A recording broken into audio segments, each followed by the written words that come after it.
ಬಾರ್ಡರ್ನಲ್ಲಿ ಖುಷಿ ವ್ಯಕ್ತಪಡಿಸಿದ್ರು. ಕೆಲವೇ ಕ್ಷಣಗಳಲ್ಲಿ ಕಾಶ್ಮೀರ ಗಡಿಗೆ ರಾಜನಾಥ್ ಸಿಂಗ್ ಹೋಗ್ಲಿಕ್ಕಿದ್ದಾರೆ. ಭಾರತೀಯ ಸೈನಿಕರಿಗೆ ಆತ್ಮಸ್ಥೈರ್ಯವನ್ನ ತುಂಬಲಿದ್ದಾರೆ ಸಚಿವರು. ಪ್ರಧಾನಿ ಮೋದಿ ಸೂಚನೆ ಮೇರೆಗೆ ರಾಜನಾಥ್ ಸಿಂಗ್ ರವರು ಹೋಗ್ತಾ ಇದ್ದಾರೆ.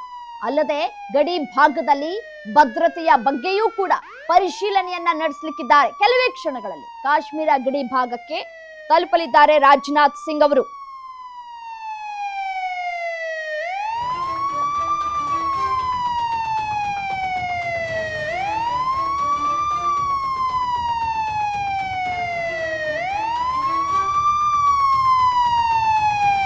ಗಡಿ ಭಾಗದಲ್ಲಿ ಯಾವ ರೀತಿಯಾದಂತಹ ಭದ್ರತೆಗಳು ಇದೆ ಅನ್ನೋದರ ಕುರಿತು ಪರಿಶೀಲನೆಯನ್ನ ಕೂಡ ನಡೆಸಲಿಕ್ಕಿದ್ದಾರೆ ರಾಜನಾಥ್ ಸಿಂಗ್.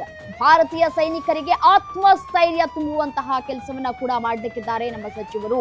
ಈಗಾಗಲೇ ಪ್ರಧಾನಿ ನರೇಂದ್ರ ಮೋದಿ ಅವರು ಕೂಡ ಸೂಚನೆಯನ್ನ ಕೊಟ್ಟರು. ನೀವು ಗಡಿ ಭಾಗಕ್ಕೆ ತೆರಳಿ ಅಂತ ಹೇಳಿದ್ರು. ಅದರಂತೆಯೇ ಇದೀಗ ಗಡಿ ಭಾಗಕ್ಕೆ ರಕ್ಷಣಾ ಸಚಿವರು ತೆರಳುತ್ತಾ ಇದ್ದಾರೆ. ರಾಜನಾಥ್ ಸಿಂಗ್ ಅವರು ತೆರಳುತ್ತಾ ಇದ್ದಾರೆ. ನಮ್ಮ ಭಾರತೀಯ ಸೇನೆಗೆ ಆತ್ಮಸ್ಥೈರ್ಯ ತುಂಬುವಂತಹ ಕೆಲಸ ಕೂಡ ಆಗಬೇಕಾಗಿದೆ.